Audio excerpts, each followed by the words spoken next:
Alright, magandang gabi mga kaibigan, mga kakwentuhan. Isa na namang gabi ng pag-ibig dito po sa ating palatuntunang Papa Love, mga kaibigan, with Paul Henderson.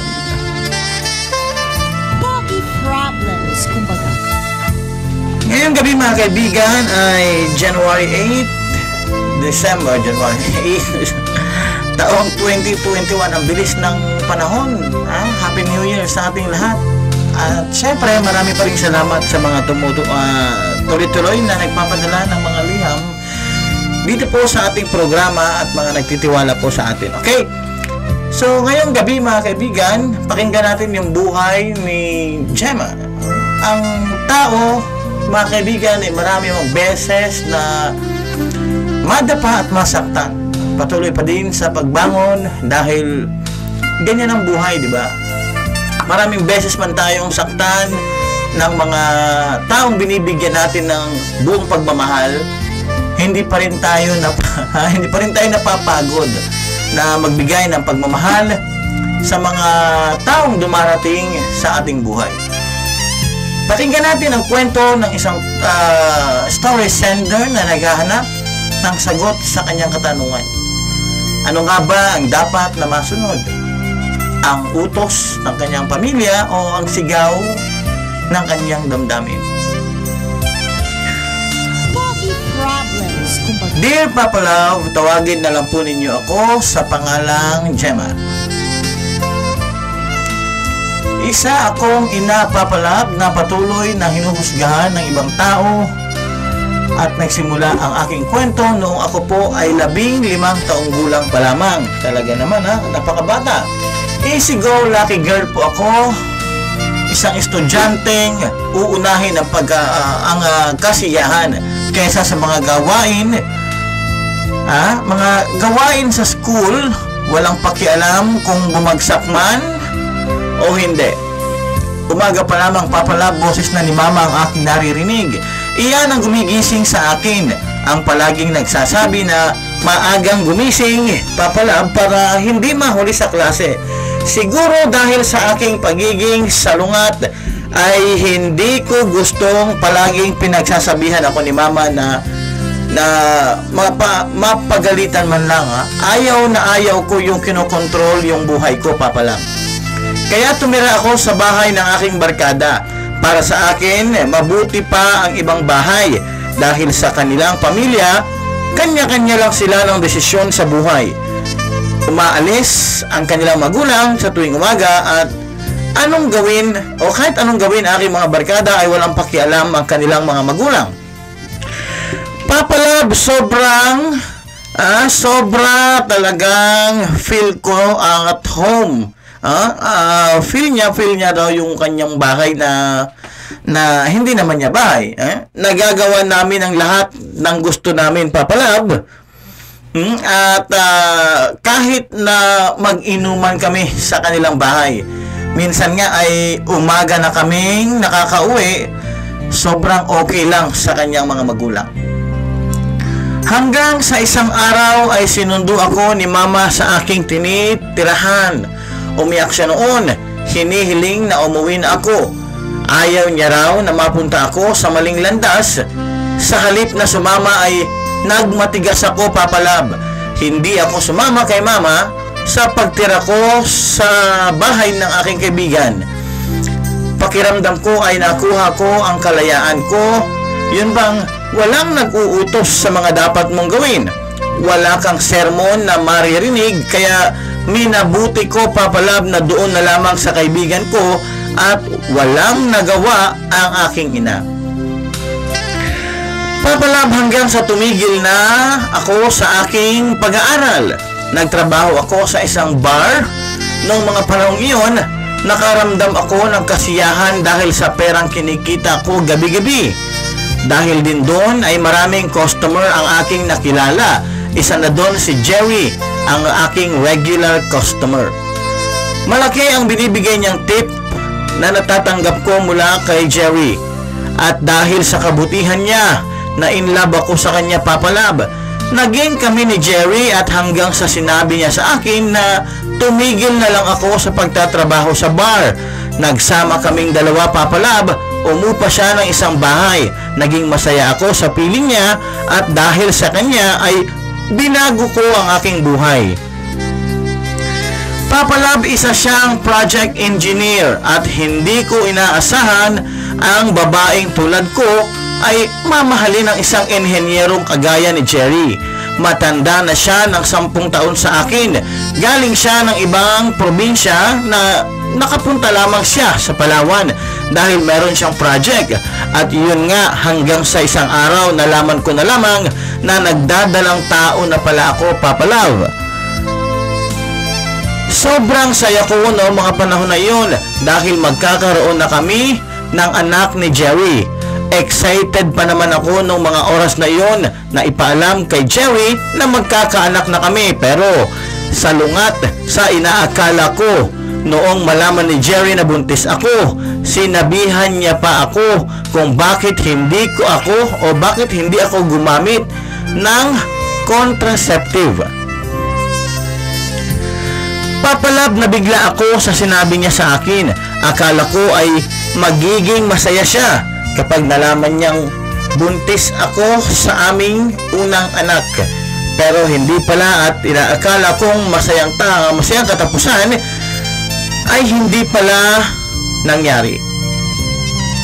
Nagsisimula pa lamang pala ang kalbaryo ko sa buhay, Papa Love. Paglipas ng ilang mga buwan, unti-unti kong napansin na hindi siya umuwi sa bahay. Kapag nagtatanong ako kung saan siya at kung bakit hindi siya umuwi, ay sinasabi niya na lamang na sobrang busy niya sa kanyang trabaho, kaya doon lang din siya natulog. May mga pagkakataon din na hindi na siya umuwi. Pinupuntahan ko siya sa kanyang tatrabahuhan, Papa Love, ngunit sabi niya ay huwag daw akong pumunta dahil marami pa siyang trabaho. Dumating sa punto na kahit malaki na ang aking tiyan ay sinusundo-sundo ko pa rin siya dahil minsan ay sobrang gabi na siyang umuwi, o di kaya naman ay talagang hindi na siya umuwi, Papa Love. Hanggang sa isang araw din, nagtaka na lamang ako pag uwi ko sa bahay galing sa pagpapa-prenatal check-up ay wala na ang mga damit ni Jerry, Papa Love. Nataranta ako. Dali-dali akong pumunta sa kanyang pinagtatrabahuhan at nalaman ko na lamang na ibang engineer na ang na-assign sa nasabing project at may nakakapanlungo pa akong nalaman, Papa Love. Pamilyado na pala si Jerry. Meron pala siyang asawa at 3 anak. Para akong binuhusan ng malamig na tubig, Papa Love. Nakaramdam din ako ng isang matinding panlalamig ng buong katawan hanggang sa mawala, Papa Love, mawala na ako ng malay. Pagising ko ay nasa ospital na ako at naroon si Mama sa aking tabi.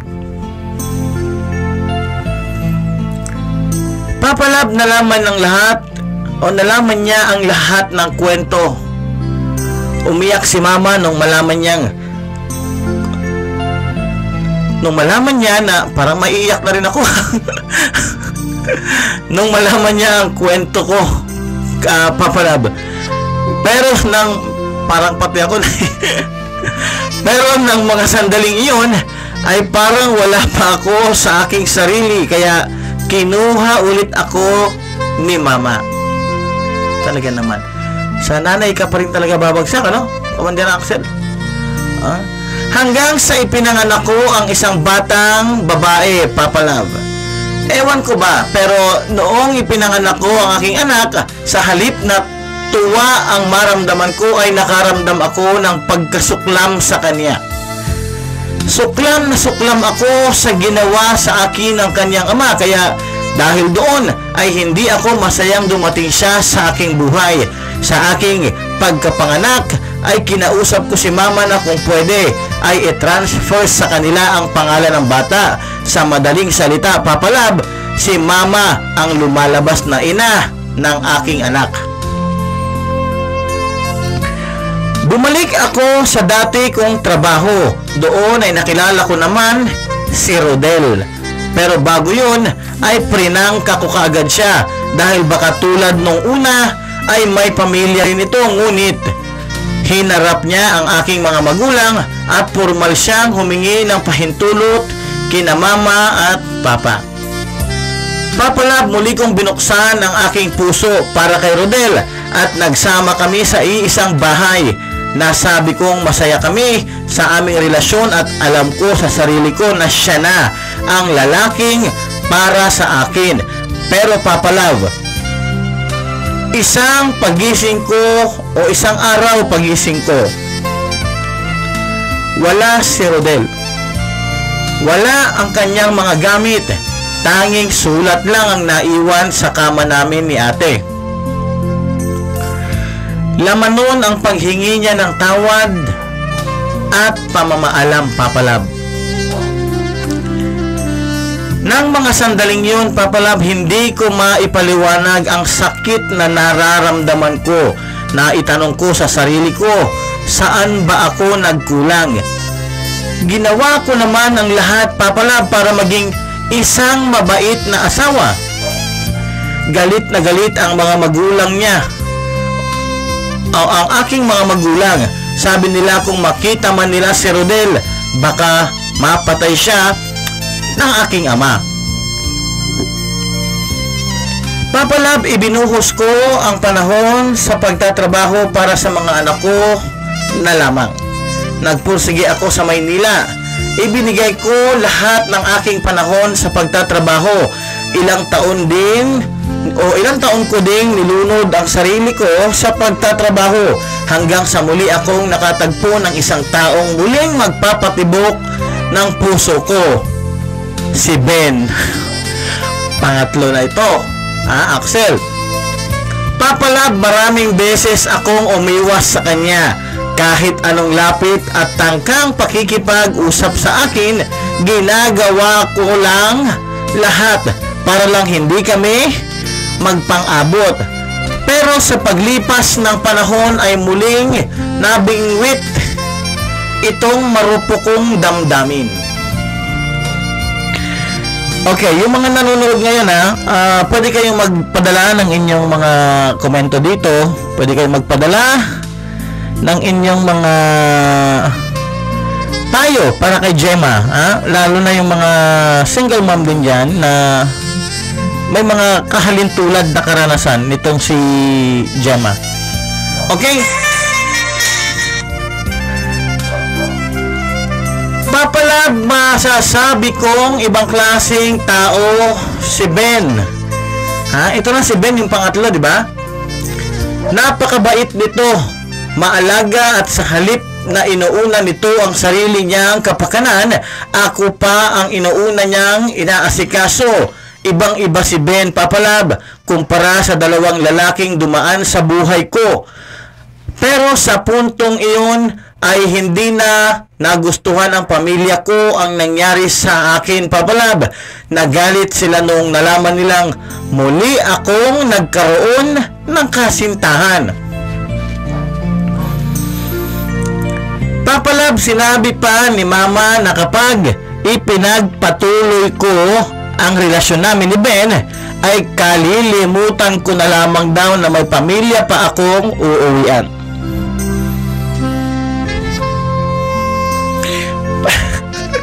Parang sisipunin ako.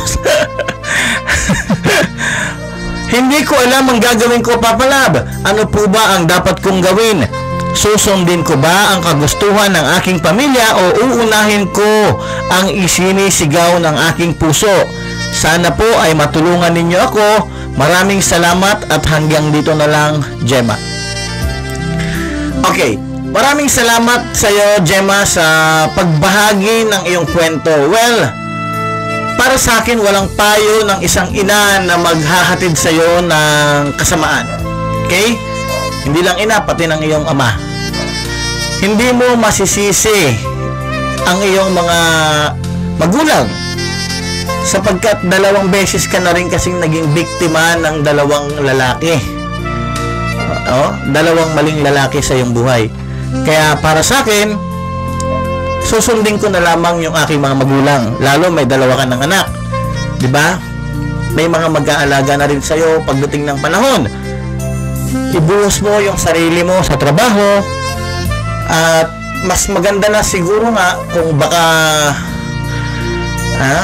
mas maganda na siguro nga na baka wala na munang lalaki sa buhay mo. Total bata ka pa naman. 15 anyos ka nung umalis sa inyong bahay, di ba? Bagamat ang hirap magpayo pag ganito, no? Kasi mga lalaki kasi talaga mga manluloko. Ang dami kasing mga lalaking manluloko talaga sa mga panahon ngayon. Pero hindi ako yon. Hindi ako kasama doon. Okay? Pati si Axel hindi rin kasama doon. So, ang mapapayo lang namin ni Axel sa'yo, sundin mo na lang yung iyong mga magulang. Okay? Basa tayo ng mga mensahe. Uy, ang dami si Ray Marie Kawilan from Japan nanonood. Talaga naman, nasa trabaho pa ito ngayon. Larmore Cheng, pabati sa mga kidlat. Yung mga batch natin na kidlat, Si Ken Vincent Dancy. Huwag ka mag-iyak, kuya. Batiin mo muna kami para di ka maiyak, Cheng. Okay. Sabi ni Ray Marie Kawilan, sakit naman sa dibdib. Mga bullshit talaga ang mga ganyang lalaki. Walang kwenta.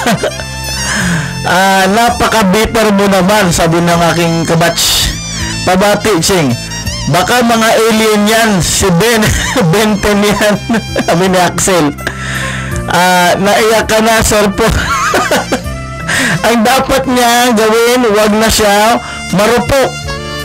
Tama, wag kang maging marupok, maging malakas ka, maging matibay ka. Dalawa nga yung anak mo, di ba? Mabuti ka pa nga eh. Kaya yung ibang mga naiiwan nga dyan, walang mga naiiwang anak.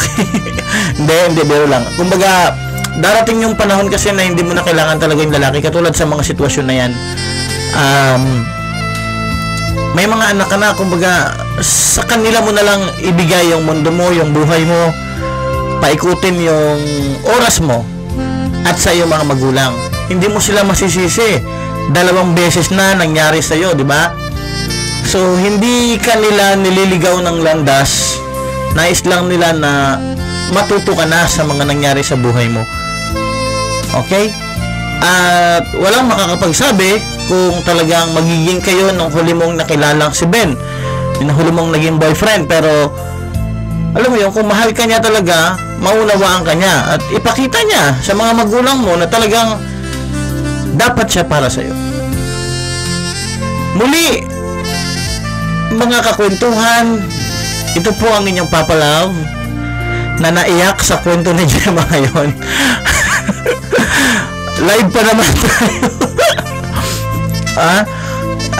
Grabe. Okay, ito po ang inyong Papa Love at sa ating episode ngayong January 8, 2021. Maraming salamat po at magandang gabi sa inyo lahat.